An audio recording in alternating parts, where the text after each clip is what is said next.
you know that you're not a yes man. So the same reason you wouldn't defend me and my children against some random gook, you're going to stand that same ground for no reason because B2 added you a year after the video to tell you to check it out with him again.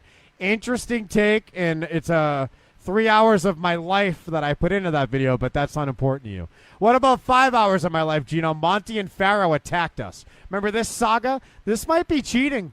We're taking. Unfortunately, Monty and Afaro are unable to make it to today's ceremony, but accepting their award, former co-host, Miss Daniela Petro.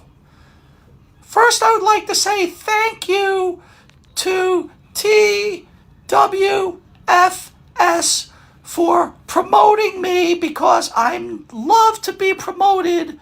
Unfortunately, I was released from the Monty and Afaro show. By accepting this award, I'm hoping Monty forgives me for being the pig that I was, and I want to again apologize to him. But if I cannot be accepted for my apology, I will just move on to wearing wigs and sucking pigs. Thank you.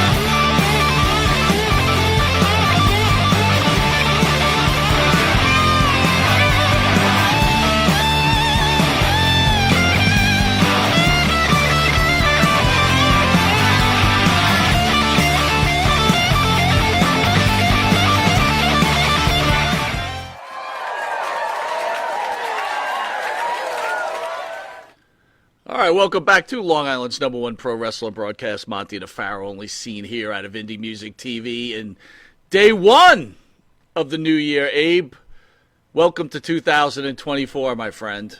It's good to see you again, man. It's great to see you. And it's great to see our guest, the icon, and who, you know, I'm going to say, one of my favorite people. Always good to the show, always good to me. Mr. Ahmed Johnson, how are you, sir? Hey, I'm good. How about us two men on podcast doing? The number one podcast. Well, listen, you're always good to us, man. And like I said, I saw some stuff going on with you, and we'll get into that later. But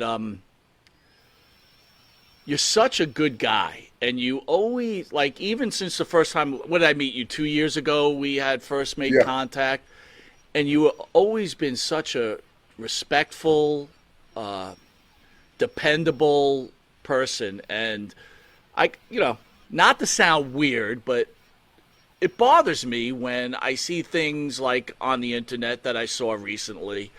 And, you know, that's what made me reach out to you, because I'm like, you know what, man, I just sometimes don't get it. But we'll discuss that as we go on. I got a few other questions for you, more importantly. How was 2023 for you? And how's your family in 2024? So far, so good, man. 60 years old. You look better than ever. What are you doing? Thank you. Juicing? No, I'm not. I'm just kidding. I'm not juicing. Just working out at the dojo every day, man. Every chance I get, I go into the dojo and work out with my coach. Hey, listen, I got to be honest with you, man. I'm on the test, right? Because it's like my test levels were so low.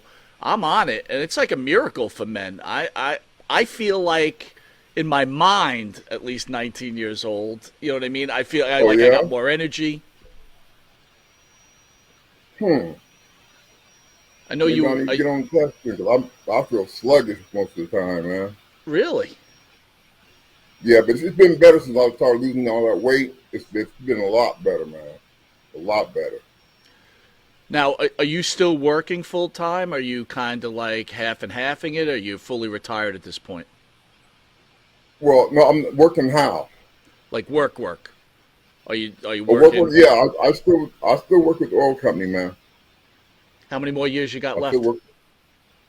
Really, I can go right now. Nice. But it's just I got a good crew around me, man, and you know, basically we got the lazy boy job. All we do is, get the tool stuff ready for the oil tankers to go out. And you said you got into that once you retired from wrestling, right? You met somebody that was a fan Yeah, and they got you in there. That's cool, man. yeah, And now, do you run the crew? Are you in charge? yeah. I run my own crew now. So here's a question for you. You got your own team. You're a beast. We all know this. Very intimidating. How do you handle them without losing your temper and going full Ahmed Johnson on them? Because you know what, man, they're just a good crew, man. It's just there's no need for it. Like you said before, some people might see me, meet me and see me as an asshole, and some people see me and they know that I'm genuine and a good person. But it depends on what you bring out of me. You know what? It's a great point. I mean, again, through my dealings with you, I'll just keep reiterating this before we go into this, is you are a stand-up guy. Everybody I know that has dealt with you on a professional level have never had an issue with you. And No, I've never heard a fan say one bad thing about you. And again, like I no, said, you're very intimidating. You're a big guy. Got this deep growling voice. I could certainly understand people being scared of you. But, I mean, how does it feel to be, how do you say it, like, misrepresented by people? Does that bother you? no. You know what? It does. I'm not gonna lie, it does. But it's only the wrestlers that's doing it, and it's mostly the black wrestlers that's doing it. Hmm. Like the Nation and now Booker T threw his hat in the ring, and I think it's a lot of jealousy going on about me becoming the first black champion in history. Because I mean, some guys been there 14 years working, man, and I came there first year. I become Intercontinental Champion. Well, I was gonna talk about that later on, but since we're into it right now, I kind of agree with you, right? Even though we'll use Ron Simmons for example, he became WCW heavyweight champion, the first black Right, champion. To me, and I think to most others, it's clear that you're recognized as the difference maker.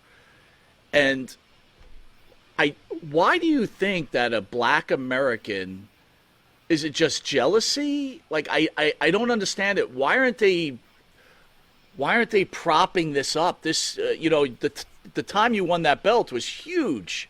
Even though it's hmm it's scripted wrestling, we all get this. It was still right, huge for all the fans, and it was huge for black Americans. Why do they keep right. putting you down? It's crabs in the barrel syndrome, man. It's you try to climb up and the crab pulls you down. You know, and just like most of the guys, I don't know has ever helped another wrestler get in the business.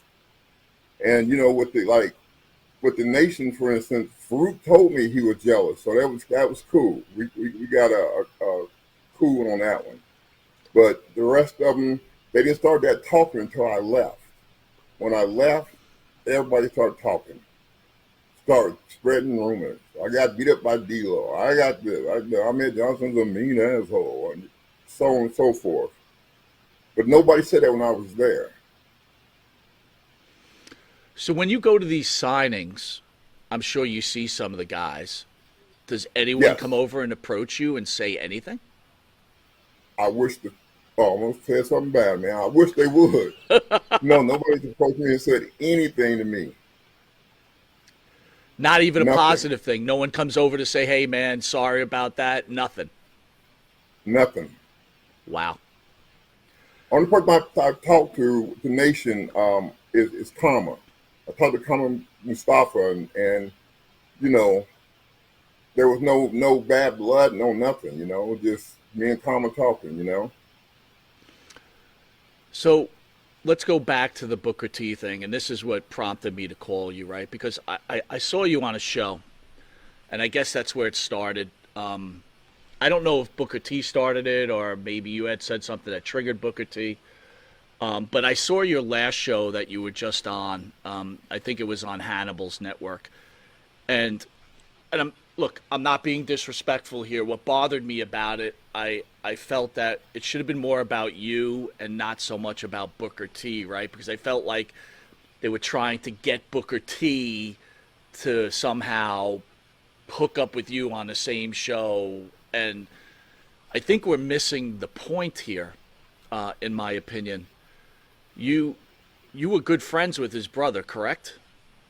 Oh, we were like brothers, man. We were like, man, we'd have been in so many fights together, man, against people, and we were like brothers, man.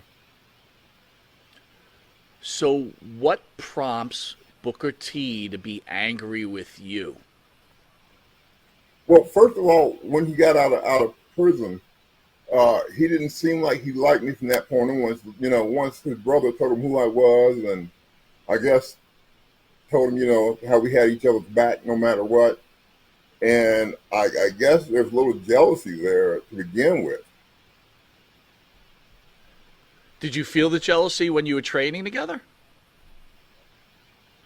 Yeah, you can kind of, feel it a little bit. One time we were in the gym, and he did something. I don't know what he did or I did or whatever, but he was talking mess. So I said, okay, I'll tell you what. When we get done with training, we'll take this outside and see what's up.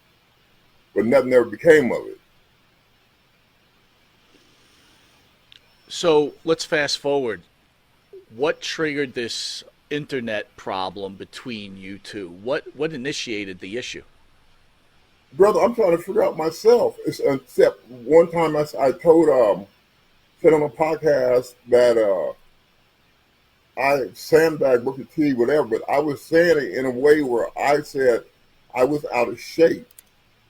And I was, wasn't ready to get back in the ring. And I had to go against Booker T, who at the time was, on top of the game. Mm. And I went back to WCW, and I wasn't ready to go back to WCW. Only reason I went is because his brother asked me to come. But I wasn't in shape, man. I couldn't hardly breathe. I mean, that's when I had a lot of weight on me. I mean, you said that us on a previous show. You said you weren't ready to come back and that you were out of shape. You openly admitted to that. So right, and his brother and me, if Steve Ray ever called me for anything, brother, I'm there. I'm there because he's always had my back, and I always will have his back. But I don't know what triggered it, man. That's one thing I can think of. That's one time I remember even missing his name. But he took it the wrong way. I didn't mean I was sandbagging. I mean I was out of shape sandbagging. I mean, I looked like a sandbag. Well, back then, so I lost all that weight, man. I mean, I had no business in the ring, period. And I'll be the first to admit that. I just feel like at some point, like when your name is brought up in a lot of interviews, it does seem like it's the black wrestlers that really have that major issue with you. I mean, if you were talking to Booker T right now and you guys had a conversation, would you ask him, "Hey man, what's your problem? What did I ever do to you?" Yeah, I would ask him what sparked it, because I don't really know what sparked it, except that one, comment, but he took the comment totally wrong. But that's one thing I think of that sparked it was that comment. Well, let's fast forward now. Go ahead. What are you saying? Outside of that, I don't think we ever said two words to each other. Well, now, most recently, I guess you had mentioned about him being in jail, and then he started talking about he's going to get a lawyer now, right? Because I guess he does, right. What is that all about? Well, you say you're going to sue me. So I don't know what's going on with that. I mean, I don't like dealing with lawyers, but when he made his lawyer, he made one for me too. Mm. It's funny when people are triggered to get sued. I'm going to get sued, you know that? I had a former co-host on the show a little while back, and it just wasn't working out, but now she's threatening to sue the show. Oh, you know how I feel then about lawsuits. Yeah, well. And again, honestly, Ahmed, I don't understand why Booker T would be so angry about anything that you're saying anyway, right? The guy lives a blessed life. He works for the WWE. He has a podcast. He's making lots of money. I mean, it's like, if he's going to jab at someone, he should expect someone to jab back, don't you think? But especially me. If you're not gonna jab on me and me not jab back, I'm a warrior. If you come at me, brother, you better be ready for war. That's the way I was raised in the military. That's the way I am. That's another troubled thing that bothers me too. You serve this country, and thank you for the service. You're welcome. I just don't understand. Again, I'm going to keep reiterating what a good guy you are. And look, we're older now, right? We don't know what tomorrow is bringing us. Even when you're younger, you don't know. But as we get older, the odds change a little bit, as you know. And personally, I want you to be remembered as a good guy and a great wrestler and great for the business who made the difference, who maybe had some issues, right? You openly admit you had some issues. You were young. Right. You kind of weren't being guided the right way. And I guess that's my problem with some of the shows, right? I don't want to, and again, if I'm out of line, tell me. I'm not trying to be. I don't want to see you being represented that way because that's not the guy I know. And as a fan, that's not the wrestler I know. And I feel like these podcasts have to do a better job of not trying to bait people into these situations. Right. And again, I'm not saying you have to agree with me. It's just the way I feel, The difference between professional wrestling and, say, football or the military was I worked with a team. Everybody was for each other. Everybody was one team. In the military, you had to be one team in the military. You'd be left out on the island if you're not part of one team, or they'll get rid of you. So, I had my platoon together. And not only was I in the military, but I graduated most distinguished honor graduate, top of the class out of 2,000 soldiers. I graduated top of the class. Do you think that maybe was your problem when you got into the wrestling business because Yes. I was in the military also. I understood the whole team concept, and this is a different world, right? Do you think that's why you had a problem adapting to this? Well, you hit it right on the head. There was no team there, man. No team. And I had a big problem because I was used to guys coming together and, all of us have each other's back as one team.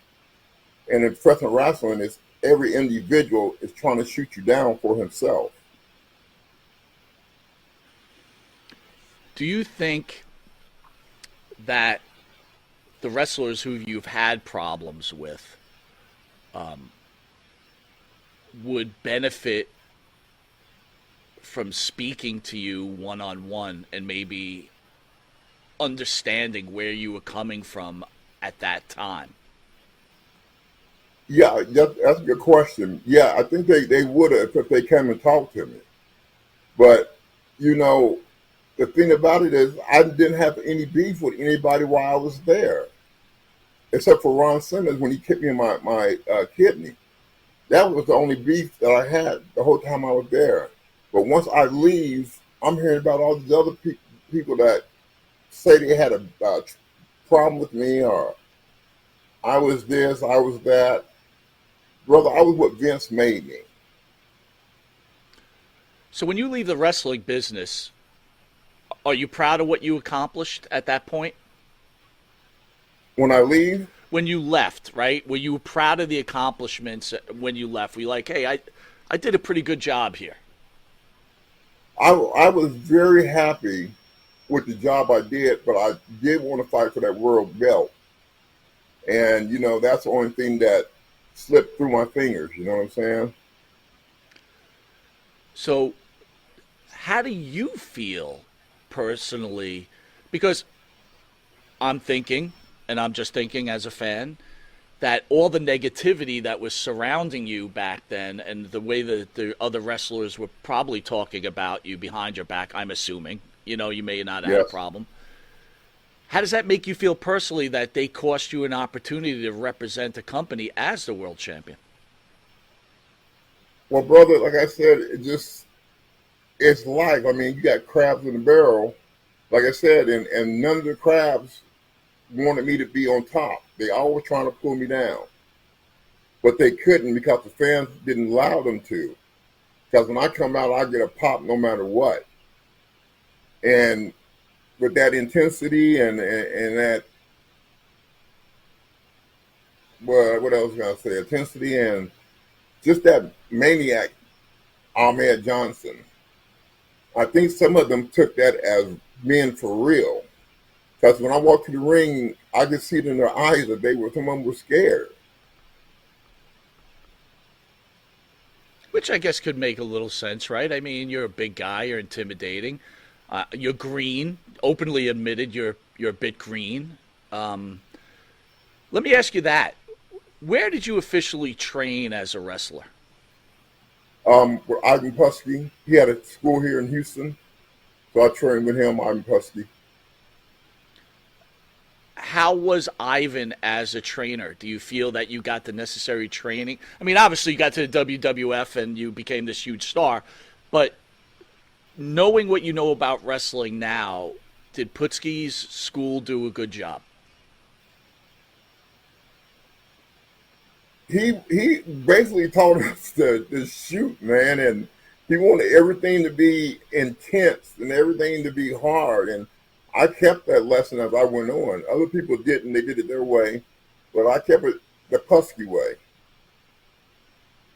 And the Putsky way is shoot more than work. Yeah, it was somewhat of a shoot. I mean, not to the point you hurt somebody, but just to the point where, they know you're in the ring with them. And he always told us, if somebody shoot on you, you make sure you give them a receipt. So if you're being taught that way within the school, did you have any training sessions? I mean, you just spoke about the one with Booker that he thought you were being a little aggressive. Did you ever have any other situations like that when you were training with Putsky? No, I didn't have any situations whatsoever. I mean, Ivan, was a great trainer. He loved me to death. I had no problem with him. Him and his son Scott, trained me. So I didn't have a problem with him at all. Nobody at school I have a problem with. Except that one time with Booker. And that was just a one-time thing. But nobody else I had a problem with. Nobody else had a problem with me. And it was a good school. So refresh my memory. You get out of the military. What makes you decide to become a professional wrestler? Were you watching wrestling in the military or even when you were younger? No, to be honest with you, Stevie Ray was the wrestling encyclopedia. I mean, he used to watch that Mid-South, the WCW. We went to some Mid-South matches, me and Stevie. And he was more into it than I was, but like I said, we were that tight. If he was going to do it, I was going to do it with him. So he wanted to do it, so I got in it, and I started doing it with him. And what, you met Stevie on the streets? I mean, how did you know Stevie? Basically, we met on the street. There were just these girls, girls at this club that we went to, me and Stevie used to go to all the time. They were trying to start something between me and Stevie. They would come and tell me, oh, he said this, that, and the other. And then go tell Stevie I said something, and we came together as friends. All right, so I'm trying to envision this, man, because this is a pretty cool story. So you meet Stevie. At that time, are both you hitting the weights and hitting the gas together, or is it like you just meet each other and then you guys start hitting the gas and hitting the weights? No, we hit the weights together. That was our connection with each other. We hit the weight room. Worked out daily. Daily we worked out. So you're working out, and then what? Stevie eventually tells you, hey, I love wrestling. Why don't you become a wrestler with me? Yeah, Ivan Pusky had advertised in the newspaper that he was opening up a school. And Stevie saw it. And Stevie said he's going to be going to the wrestling school. and he want to know that I want to go up there too with him. But that time Booker, was home, so they went up there first, I believe, him and Booker, to start training. Then I came because when they was up there, they had Scott Casey and Blanchard was helping Ivan train people. But when I went there was no Scott Casey, no Blanchard. So I just learned from Ivan and Scott. So at that point, when I'm assuming the three of you were at the school at that point, does Booker go to jail at that point, or is he in jail before that? Yeah, he's in jail before that. All right, so I think he did 10 years. I'm not sure.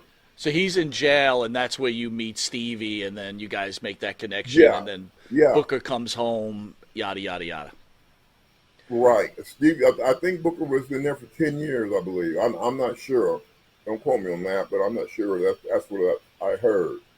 But, yeah, there was no Booker in the situation at all. It was just me and Stevie. And we were like brothers, man.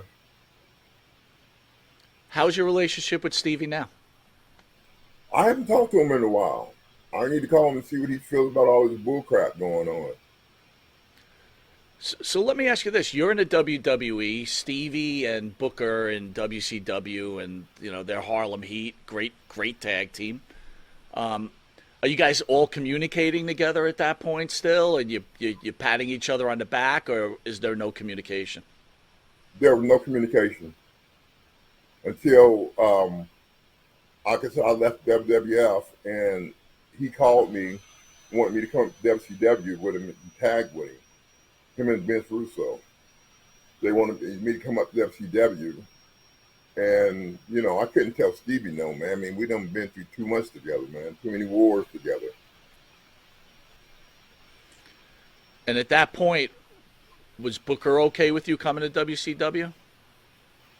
No, I already heard the rumors from some of the boys. No, he was not. He was trying to talk Stevie out of bringing me up, and no, he didn't want me in WCW. So it seems to me, I want to go back because I'm trying to understand where this whole problem stems from. It seems to me that Stevie was his brother, and he was jealous that you were very close to his brother. Would that be fair? That's exactly. I agree. I agree on that. But I can have some other fellas on the show that'll tell you some of the indie guys that here in Houston, like Big Buddha and a few other ones, that he didn't even try to help them get into professional wrestling up in the big leagues.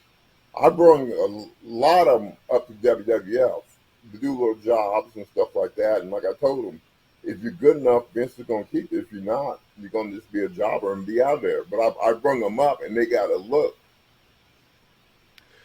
So basically what you're telling me is that you've gone out of your way to help the common wrestler.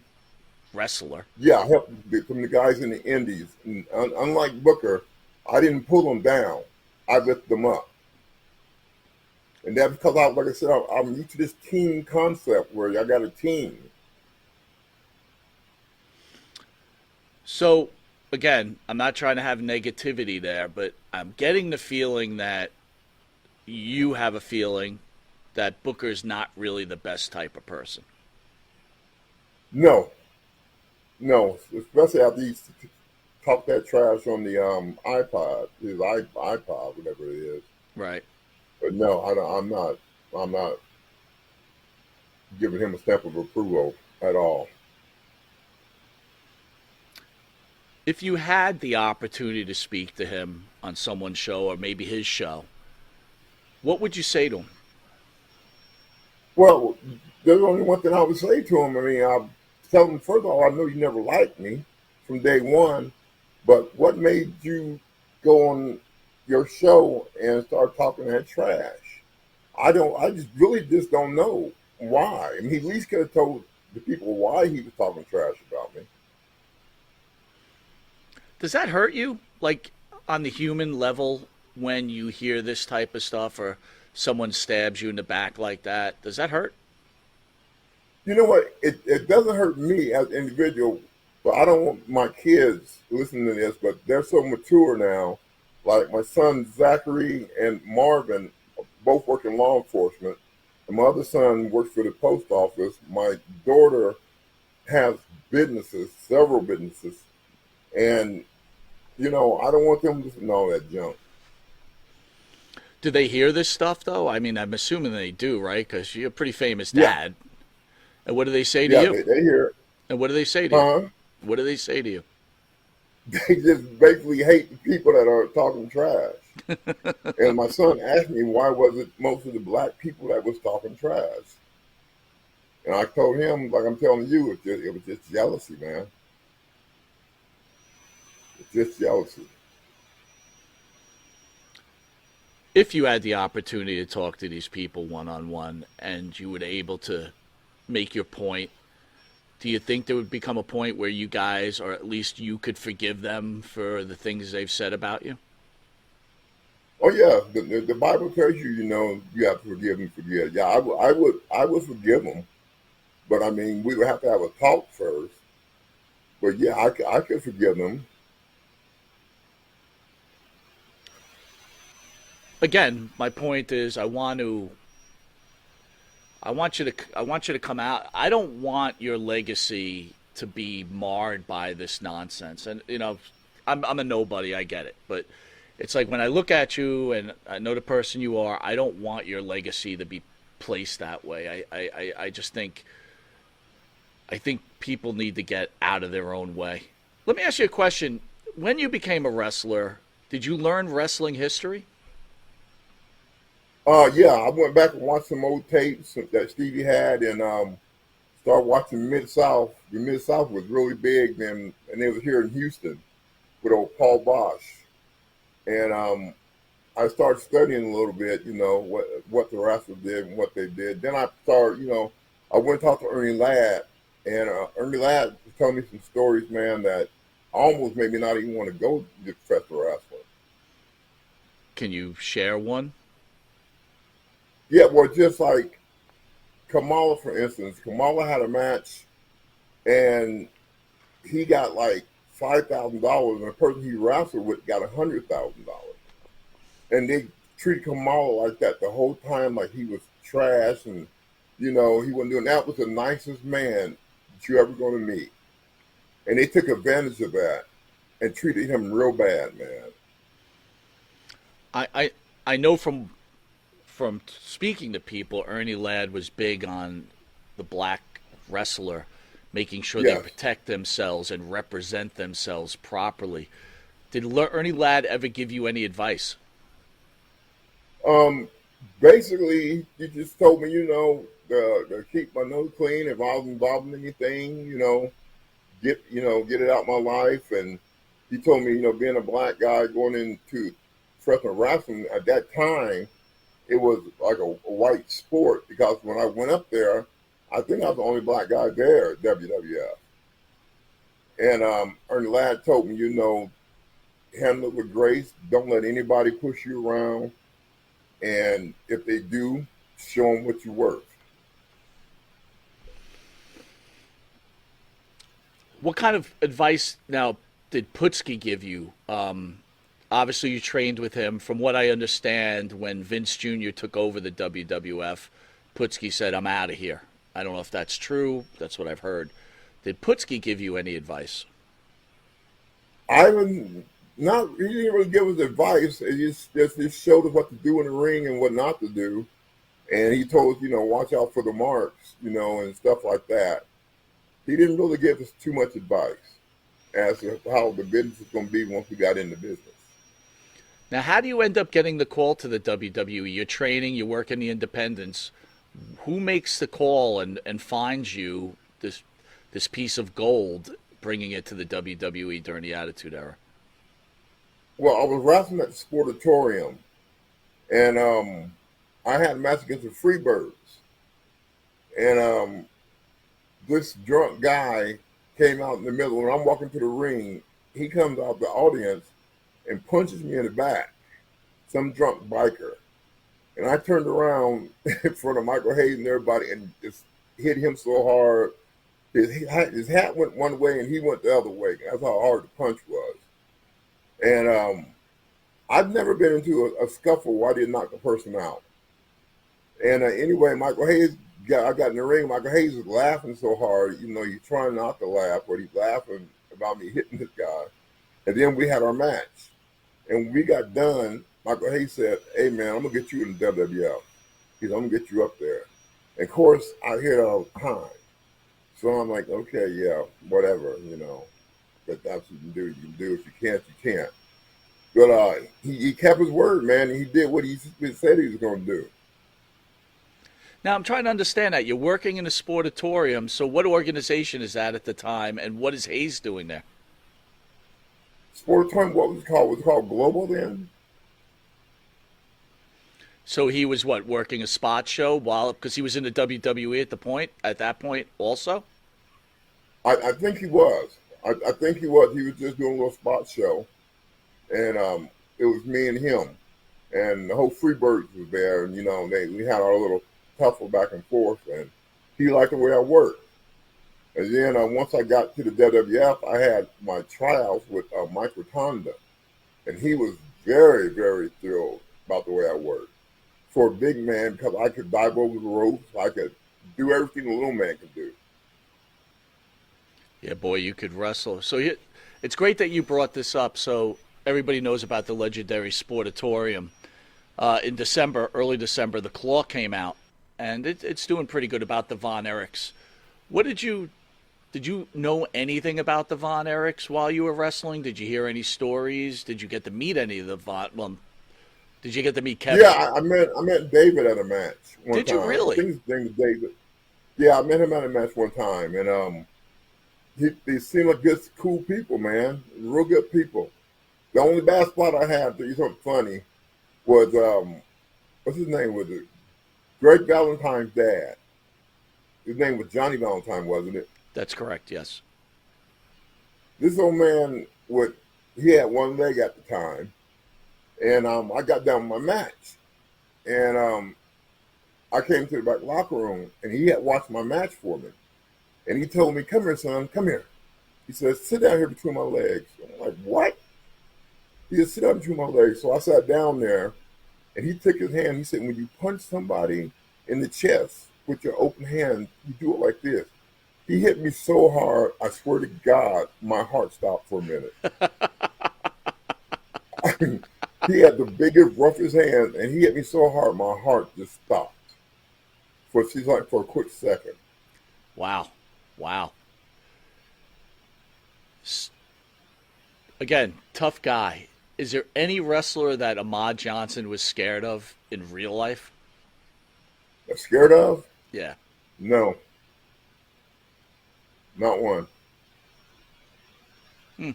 That's crazy, man. That's crazy. So, we all know the trials and tribulations of Sunny. She's officially going to jail or be in jail for a very long time.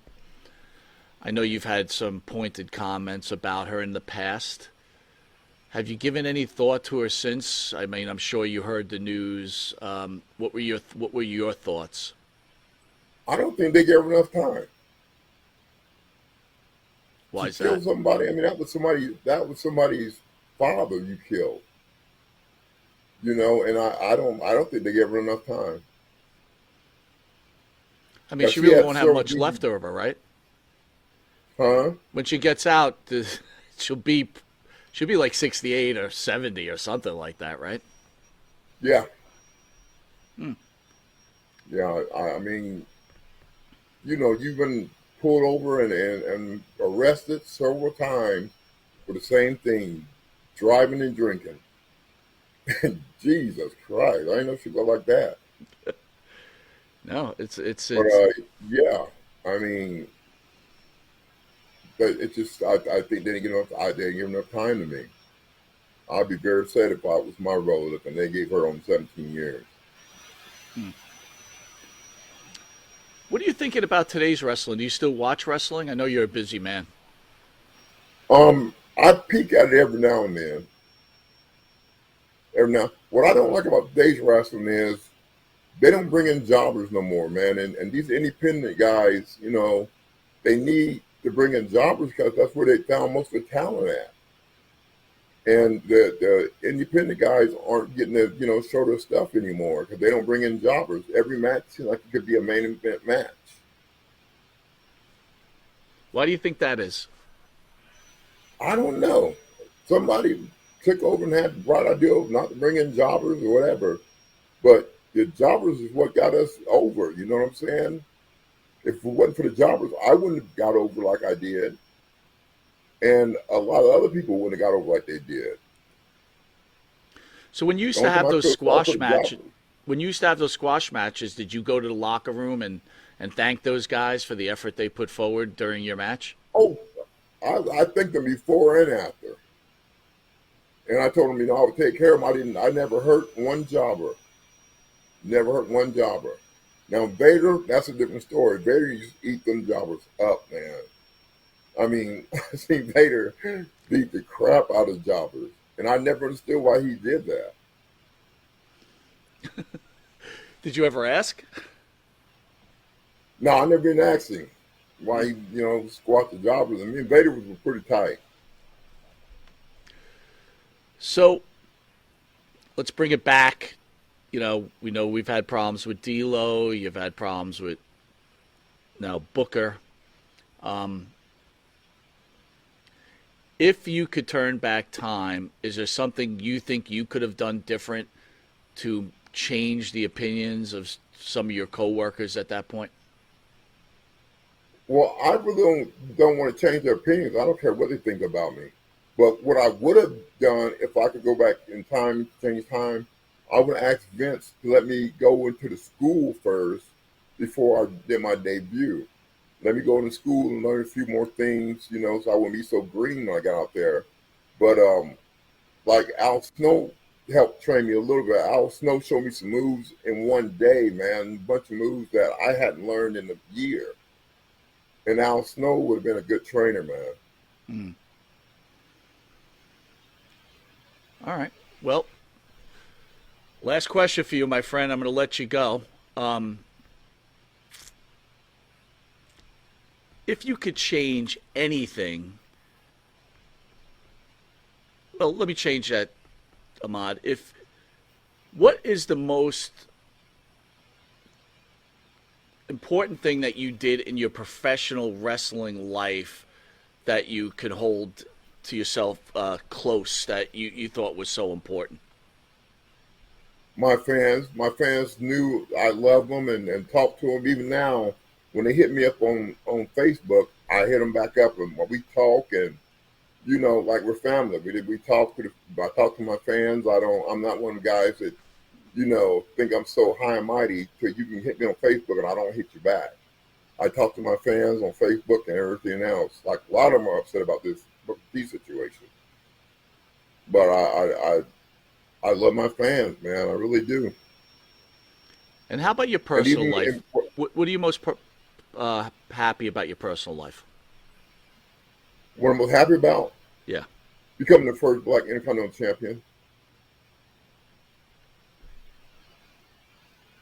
It's certainly something to be proud about, man. I mean, no one could ever take that away from you, and you deserve it. Yes. Now, more importantly, you're a Cowboys fan, aren't you? Oh, yeah. How you feeling right now? You know what? I love Dak Prescott. I love him to death. But I don't think he has that X factor that's going to get them to the Super Bowl. He just doesn't have it. And he's a good quarterback, but he just doesn't have the X factor. So what do you think? Ousted in the second round? Do what now? Are they going to get ousted in the second round, or are they going to make it to the NFC Championship game? No, I don't think they're going to make the NFC Championship game. Wow. You know, last time you on, Farrow was here, and he was saying, he was all bragging about Aaron Rodgers, and I was looking at the video, and you had said that you thought they might make the playoffs. So I think you might know what you're talking about, because what a terrible season we had over here, huh? Oh, yeah. Oh, yeah. Oh, yeah. And the thing I liked about when I won, going back a minute, when I won the Intercontinental Championship, it was in Green Bay, Wisconsin. I didn't see one black person in the audience. But when I won that belt, they stood up on their feet and gave me a standing ovation and cheered. And that really touched me, man. That really, really did touch me. Well, let's touch on that. Were you touched because of the fans, or you were touched because it was a white audience? I was touched because I went in there with the attitude that it's a white audience. They're not going to take to me, too well. And they showed me the complete opposite of what I was thinking. So they changed my mind about a lot of stuff, man. A lot of stuff. Now, why did you go into that thinking like that, though? You knew you were over. The fans loved you. Yeah, we had never wrestled in Green Bay, Wisconsin before. And I had heard, it was, basically lily white people out there. And I didn't think that they were going to, take to a black wrestler, beating a white wrestler for the belt. But God, when they stood up and gave me a standing ovation, man, you don't always had tears in my eyes. Well, to be fair, though, Ahmad, it was a gold wrestler, so, it's not necessarily official. Yeah.